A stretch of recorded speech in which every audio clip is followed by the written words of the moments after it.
आज जो personal pronoun है, हमने कल पर्सनल प्रोनाउन में कौन सा केस पढ़ा था? Subjective case. हमने बहुत अच्छे तरीके से पढ़ा था कि पर्सनल प्रोनाउन का प्रयोग सब्जेक्टिव केस में कैसे होता है, क्यों होता है, ठीक है ना। सारी चीज हमने कल पढ़ ली थी। आज जो हम पढ़ेंगे उसी पर्सनल प्रोनाउन का कौन सा केस पढ़ेंगे? ऑब्जेक्टिव केस पढ़ेंगे। क्या पढ़ेंगे? ऑब्जेक्टिव केस, ठीक है ना। और आज ही रूलो खत्म हो जाएगा। दो रूल है इंपॉर्टेंट, ठीक है ना। मतलब पर्सनल प्रोनाउन खत्म। पहला तो ऑब्जेक्टिव केस में हमने बताया था कौन कौन से प्रोनाउन आएंगे। जैसे मैं बोलूंगा मी आएगा, अस आएगा, देम आएगा, ठीक है ना, इट आएगा, यू आएगा, हर आएगा, हिज आएगा, हिम आएगा ना कदा, हाँ हिम आएगा, ठीक है ना। हो गया ना, ठीक है। 7 पर्सनल प्रोनाउन के ये ऑब्जेक्टिव केस हैं, ठीक है ना। और इन्हीं का प्रयोग हमको सीखना है। रूल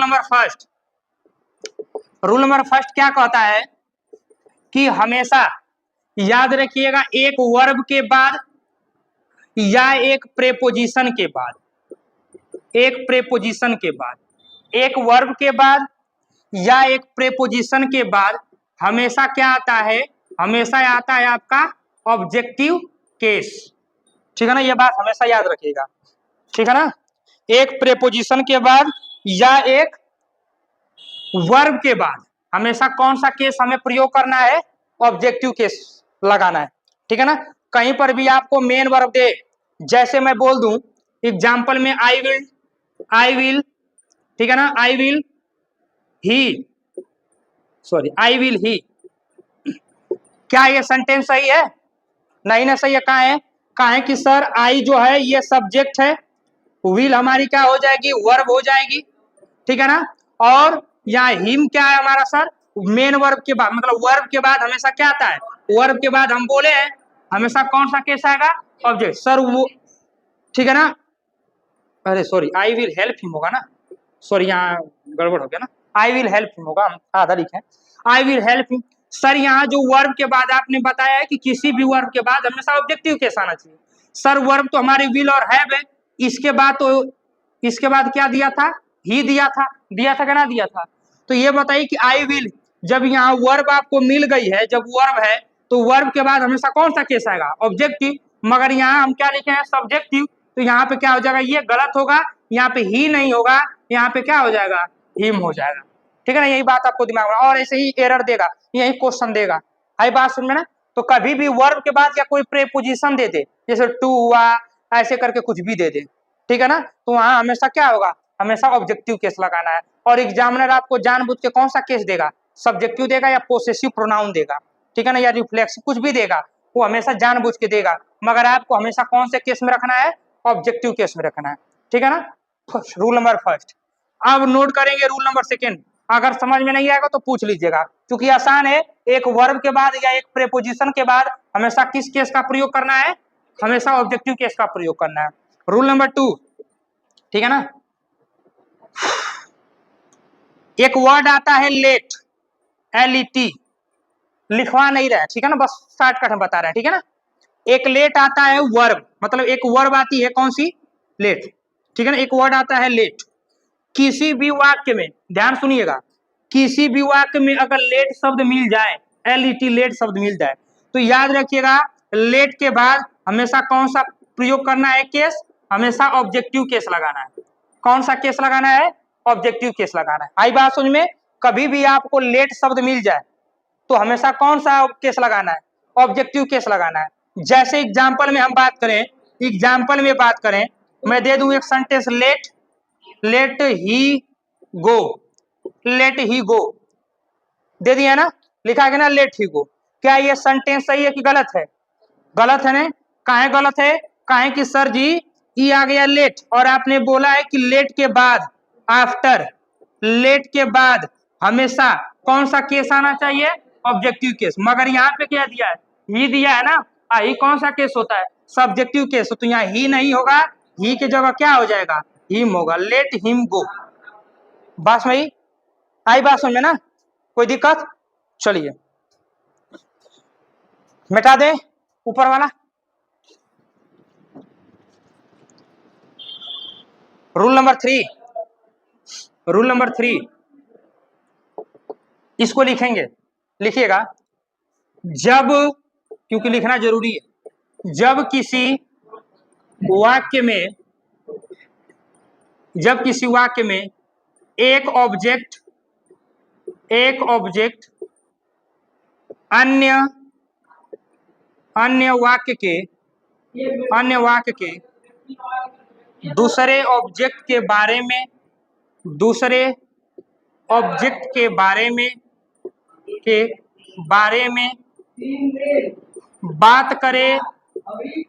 बात करे तो वहाँ हमेशा ऑब्जेक्टिव केस का प्रयोग करते हैं। ठीक है ना। जब किसी वाक्य में, जब किसी सेंटेंस में एक ऑब्जेक्ट अन्य वाक्य के दूसरे ऑब्जेक्ट के बारे में, दो सेंटेंस आएगा, वो मन का एक ऑब्जेक्ट उसी वाक्य के दूसरे ऑब्जेक्ट के बारे में जब बात करेगा ना, वो हमारा कौन सा ऑब्जेक्ट, वहां पे कौन सा लगेगा केस, ऑब्जेक्टिव केस। और सब्जेक्टिव में भी सेम था, उसमें बस क्या था कि एक सब्जेक्ट दूसरे सब्जेक्ट के बारे में बात करे तो वहाँ सब्जेक्टिव केस होता है, और एक ऑब्जेक्ट जब वाक्य में दूसरे ऑब्जेक्ट के बारे में बात करे तो वहाँ कौन सा केस होता है, ऑब्जेक्टिव केस होता है। ये बात हमने सीख लिया। ठीक है ना। अब एग्जाम्पल में समझेंगे। जैसे कि एग्जाम्पल है, आई सपोज्ड, लिखेंगे एग्जाम्पल में, आई सपोज्ड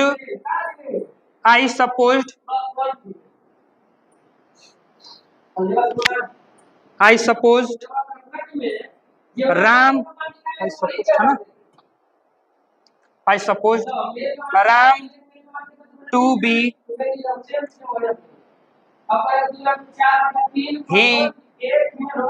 ही। एक क्वेश्चन है, I supposed Ram to be he. मैं सपोज करता हूं कि राम जो है वो क्या हो सकता है, ही हो सकता है। ठीक है ना, ही हो सकता है।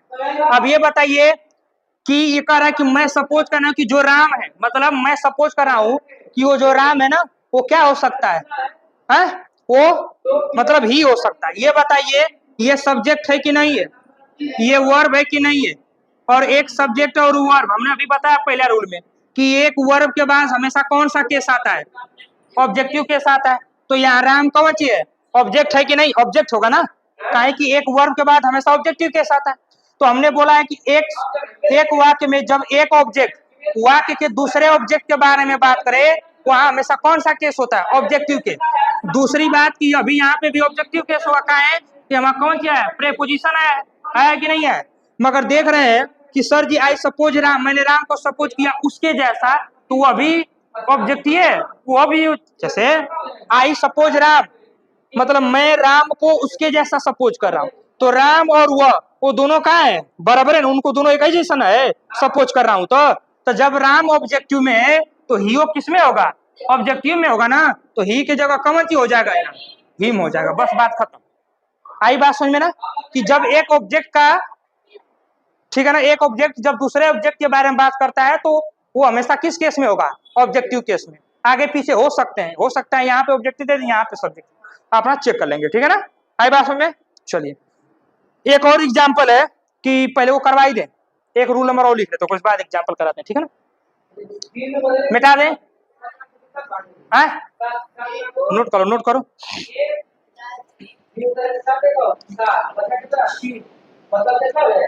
हो गया, चलिए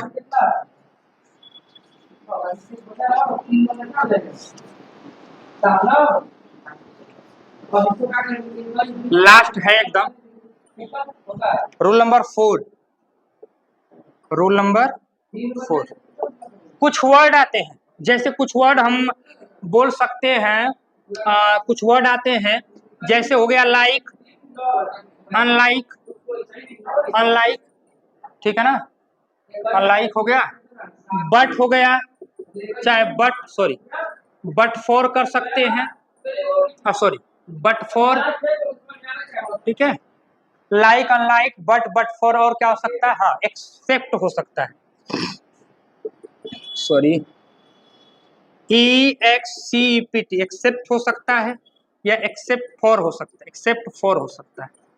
ये जितने भी वर्ड हैं, ठीक है ना, ये जितने भी वर्ड हैं, चाहे लाइक हो, अनलाइक हो, चाहे बट हो, बट फॉर हो, एक्सेप्ट हो या एक्सेप्ट हो, एक्सेप्ट फॉर हो, ये जितने भी है ये हमेशा किसके तरह काम करेंगे, किसके तरह काम करेंगे। देखा, लाइक मतलब होता है पसंद करना, एक्चुअली में ये है वर्ब, यो और यो वर्ब है, ठीक है ना। यो कंजक्शन है, बट कंजक्शन है कि नहीं है, यो है। कुलाउन का पार्ट ऑफ स्पीच अलग अलग है, याद रखिएगा। जब किसी सेंटेंस में ई आ जाए, ठीक है ना, ई आने के बाद जब ई कुल एगो प्रेपोजिशन का काम करे, केकर काम करेंगी, प्रेपोजिशन का, याद रखिएगा। इस सेंटेंस में अगर कहीं पर भी आए और आने के बाद जब ये प्रेपोजिशन का काम करे, किसका काम करे, प्रेपोजिशन का काम करे, मतलब इहो प्रेपोजिशन, इहो प्रेपोजिशन का काम करे, मतलब कुल प्रेपोजिशन का काम करे। तो याद रखिएगा, जब ये प्रेपोजिशन का काम करे, ये नहीं है कि अब दे देगा आई लाइक टू यू, ऐसे दे दे, आई लाइक यू कर ले, आई लाइक यू। अब यहाँ बताइए प्रेपोजिशन काम कर रहा है, नहीं, यहाँ पे किसका काम कर रहा है, वर्ब का काम कर रहा है। तो चेक करेंगे कि जब कभी भी इन जितने भी वर्ड लिखे हैं, अगर ये सेंटेंस में आकर कहीं पर भी प्रेपोजिशन का काम करें, ठीक है ना, तो याद रखिएगा कि जब ये प्रेपोजिशन काम करेंगे तो इसके बाद, मतलब इसके आफ्टर, इसके बाद हमेशा कौन सा केस लगाना है, हमेशा ऑब्जेक्टिव केस लगाना है, याद रखिएगा, ठीक है ना।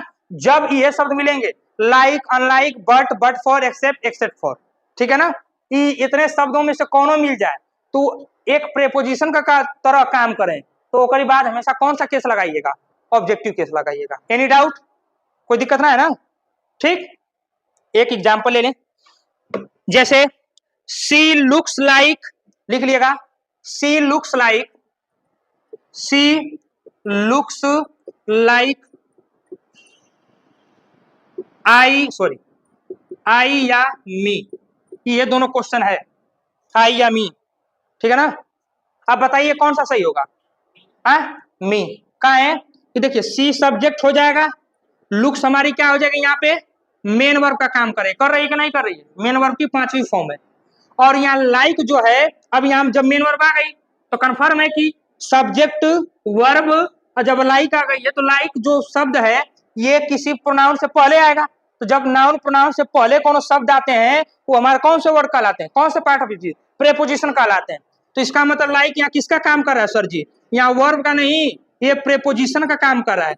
और अभी हमने पहला रूल में पढ़ा है कि जब एक प्रेपोजिशन का काम करेंगी तो एक प्रेपोजिशन, सॉरी प्रेपोजिशन होता है ना, जब एक प्रेपोजिशन के बाद चाहे एक वर्ब के बाद हमेशा कौन सा केस होता है, ऑब्जेक्टिव केस। तो बतिया कुल हुए घुमा फिरा के, अंतर बस इतना है कि बस प्रेपोजिशन का काम, कोनो भी शब्द, ठीक है ना।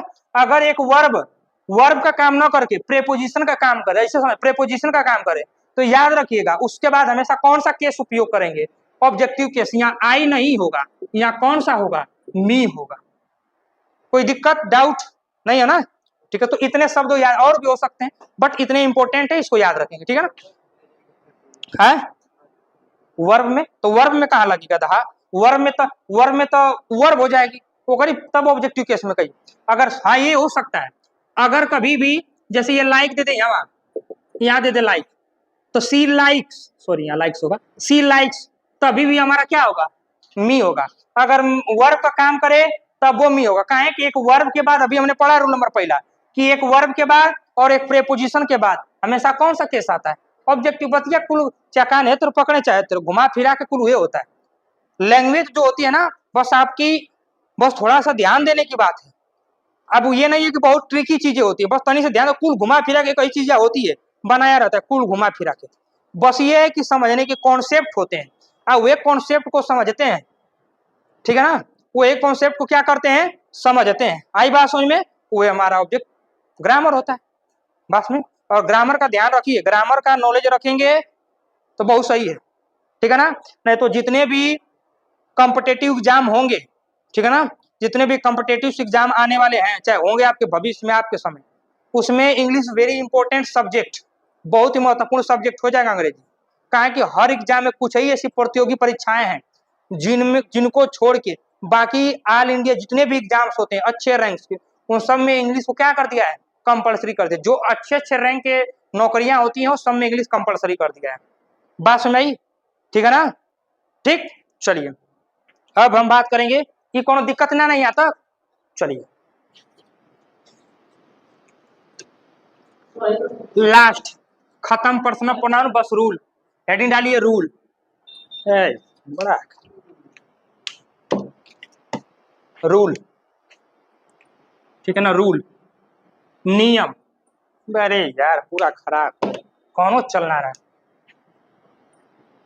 जैसे ये कहाँ था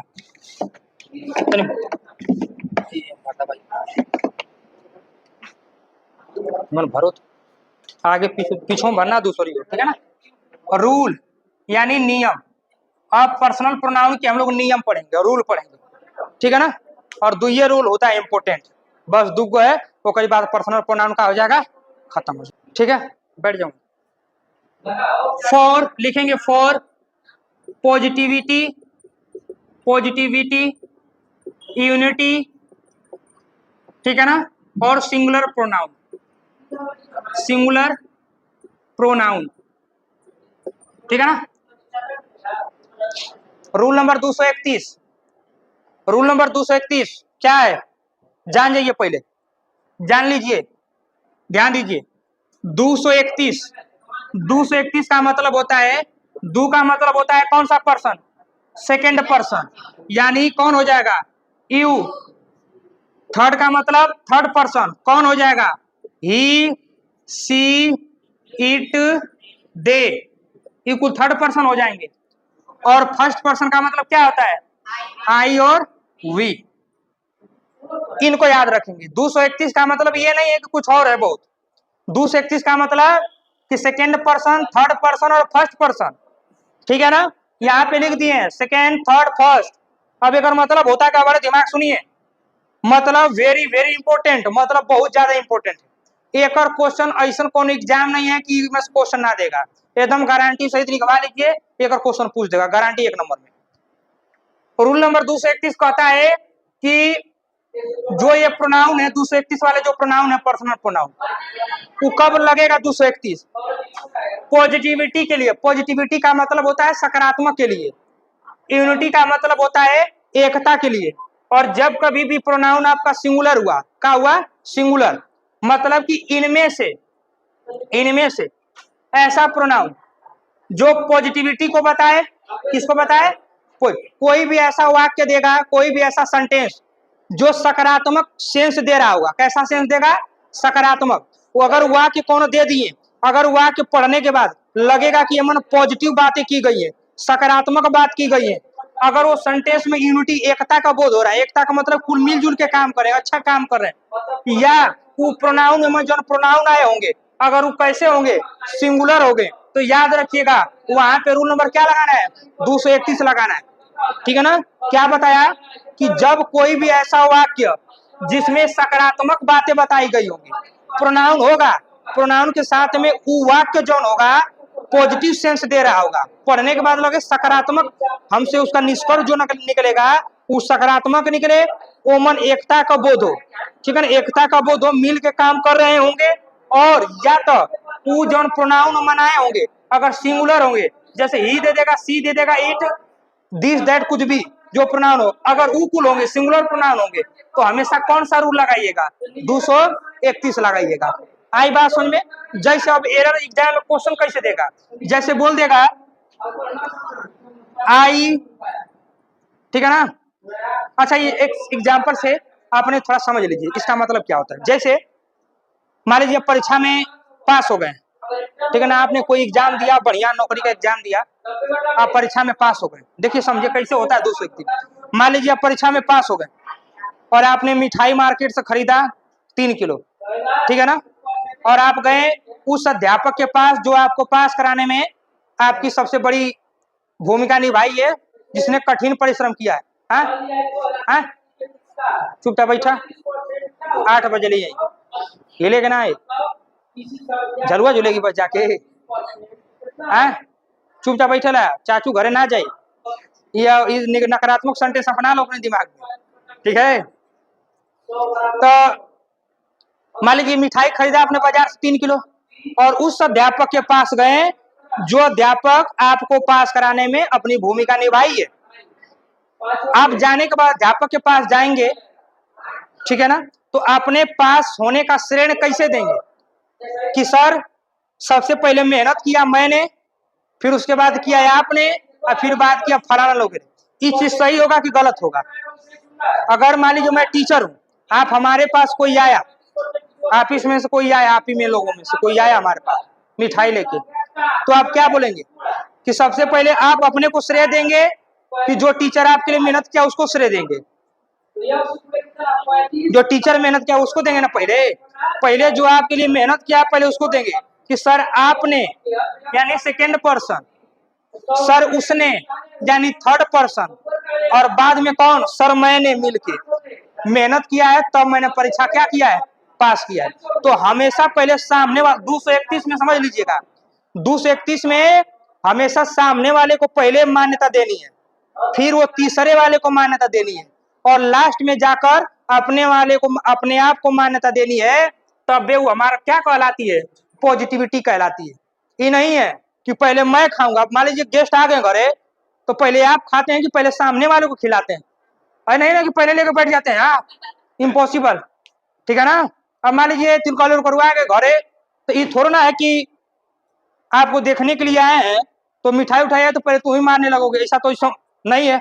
अरे पहले जो हमारे घर पे आदरणीय, हमारे जीवन का निर्वाह करने वाले, इतने बुरे परिस्थिति में जो हमारे घर पे पधारे हैं, देवता समान तिलकहरू, उनका हम कैसे करेंगे? एकदम दिल से, तहे दिल से उनका मतलब क्या करेंगे? सत्कार करेंगे, उनका आदर करेंगे, और उनको सर्वप्रथम जो हमारे सामने होगा पहले उसको उस भोजन या उस मिष्ठान का सेवन कराएंगे। फिर जो तीसरा पुरुष होगा, हमारे गांव वाले जो तब से देख रहे थे कि अब आया अब आएगा, फिर उनको फिर उनको कराएंगे। और दैन जब बचे उचेगा, उसके बाद जो भी कुछ उसमें बचेगा, सिरला उरा चाहे टूटा फूटा, उसका अपने लिए प्रयोग करेंगे। तब वहां आप उस बालिका के लिए, उस वधु के लिए आप पसंद कर लिए जाएंगे। वही आपका आचरण जो है सकारात्मक माना जाएगा। और समझ लीजिएगा, अगर ऐसा आप करते हैं तो इसका मतलब आप बहुत पढ़े लिखे हैं। उस तिलकहरू को पता चल जाएगा कि आपने कौन सा रूल लगाया है, दूसरे की, वो खुश हो जाएगा, वो जान जाएगा कि आपने पर्सनल प्लान पढ़ा है। ठीक है ना। बस में ही तो आपको अपनी शादी करवानी है तो रूल नंबर 231 हमेशा फॉलो करिए। अगर शादी कटवानी है तो हमेशा एक रूल और आता है 1 2 3 123, ठीक है ना, उसको भी पढ़ाएंगे। अभी रुक जाइए, ठीक है ना। अब जैसे एग्जाम्पल में आई, ठीक है ना, उसके मैं बात करूंगा आई, फिर मैं बात करूंगा ही, फिर मैं बात करूंगा you. Are best friends, are best friends. और याद रखिएगा, इनके साथ हमेशा वर्ब कैसी लगती है? प्लूरल लगती है, बहुवचन लगती है, अभी याद रखिएगा, ठीक है ना। हाँ, अरे भाई 3 को होता है ना। अरे गजब आदमी है। ऐसा ना है कि 231 तो उसे हमसे बहुत डर लगता है कि फीलिंग में 123 रूल मत लगा देना, ठीक है ना, तो जिंदगी भर रंडुआ की उपाधि लेके घूमते रह जाओगे। हैं 143 100 गधा है क्या? अरे गधा ऑन द कैमरा है, हमसे कुल मत बुलवाओ कि हमें जो हमारे वाचर हैं, जो हमारे हमको देखने वाले हैं, सब थू थू करने लगे बेवकूफ का। चलिए अब ध्यान से हमारे सेंटेंस को सुनिएगा। लिखा है आई ही यू आर बेस्ट फ्रेंड। अब ये बताइए कि सेंटेंस पढ़ने के बाद मैं बोलूंगा मैं, वह और तुम, मैं, वह और तुम क्या है? Best friend. तो ये बताइए कि बेस्ट फ्रेंड होना सकारात्मक चीजें हैं, यूनिटी का बोध करा रही है कि नकारात्मक चीजें? यूनिटी का बोध करा रही है कि नहीं? अरे भाई, अगर 2-4 लोग दोस्त हैं आपस में तो सकारात्मक बातें हैं कि नहीं बातें? एकता की बोध करा रही है कि नहीं करा रही है? तो जब एकता का बोध करा रही है, एक मतलब कॉमन रूल लगेगा 231। मगर यहाँ का लगा है, यहाँ का लगा है, ये लगा है फर्स्ट पर्सन, ये क्या है? थर्ड पर्सन, यू क्या है? Second person. ये पता नहीं कौन रूल है। 132 आ गया है, ठीक है ना, 132 आ गया है। तो ये बताइए कि गलत है कि सही है? सर ये पूरा गलत है, ये पूरा गलत है। तो सही क्या है? रूल नंबर 231 से सजाएंगे। पहले यू लेंगे, फिर क्या लेंगे? फिर थर्ड पर्सन ही है, ही लेंगे, और उसके बाद एंड लगाना चाहे तो लगा सकते हैं, एंड। उसके बाद फर्स्ट पर्सन आई लेंगे, और उसके बाद लिखेंगे आर बेस्ट फ्रेंड्स। कोई दिक्कत, समस्या? ठीक है ना शुभम? कोई डाउट, कोई दिक्कत ना है ना? 231 रूल समझ में आ गया कि ना आ गया? याद रहेगा, सकारात्मक चीजों के लिए, एकता के लिए और सिंगुलर प्रोनाउन के लिए एक चीज और। कभी कभी हो सकता है, कभी कभी हो सकता है यहां दे दे ही, फिर दे दे यू, ठीक है ना, और आई भी दे दे। अरे वही चीज है, बतिया हुए घुमा फिरा के। अब बताइए इक्वल सिंगुलर है कि नहीं है? तो जब सिंगुलर है तब हाँ हाँ हाँ, तो ये बताइए, अगर यहाँ पे अगर ऐसे दे देंगे, सिंगुलर दे देंगे, एक वचन दे देंगे, तो तब वो हमारा कौन सा रूल फॉलो करेगा? 231 से करेगा। कोई दिक्कत? लास्ट, खत्म, मिटा देना। चलिए रूल नंबर 123। ये 123 जो रूल है ना, ये बड़ा दिल में गहन चोट देता है। इतना ही डिस्टर्ब रूल है कि समझ लीजिए बहुत सारे लोगों की उम्मीदों पे पानी फेर देता है, ठीक है ना। मतलब खाना होगा मुरई, तो आप तुरंत क्या खाने लगेंगे? मुरई को लौकी समझ जाएंगे, या लौकी को मुरई समझ जाएंगे। ये 123 बड़ा डिस्टर्ब रूल है, लिखेंगे rule number 23, 123। For guilty mistake, sorry mistake, ठीक है ना, फॉर गिल्टी मिस्टेक। और क्या हो सकता है? गिल्टी मिस्टेक, और कुछ हो सकता है?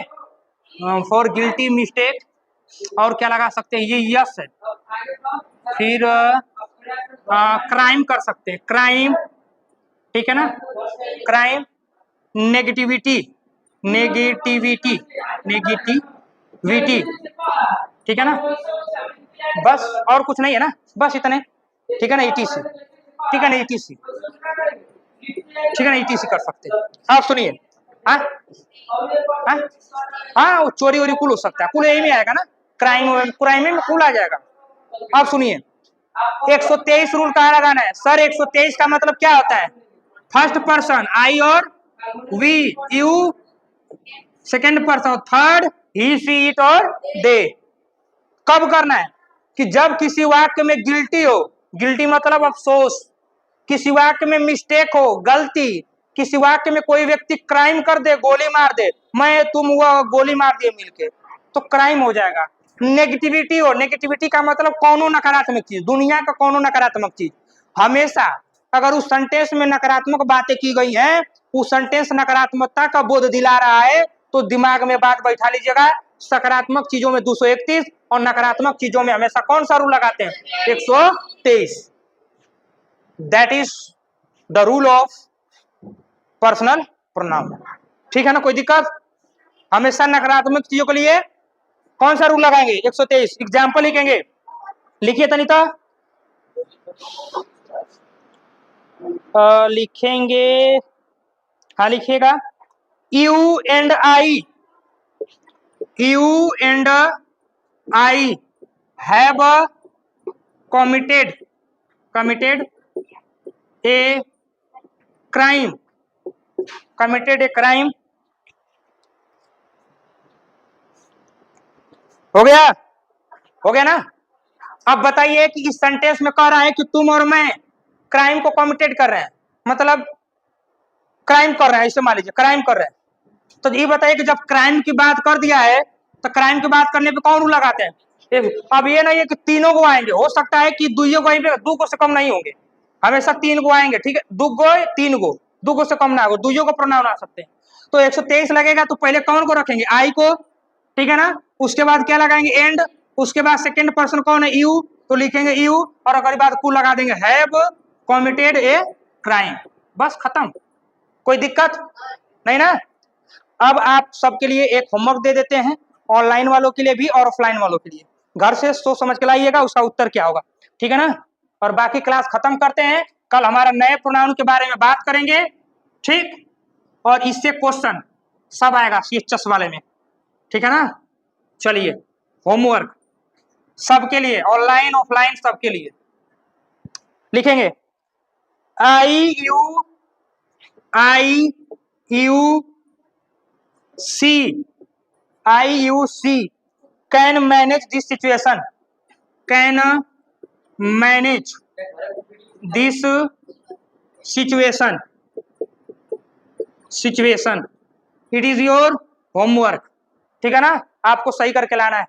बाकी कल एक नए प्रोनाउन के साथ में हम लोग मिलेंगे।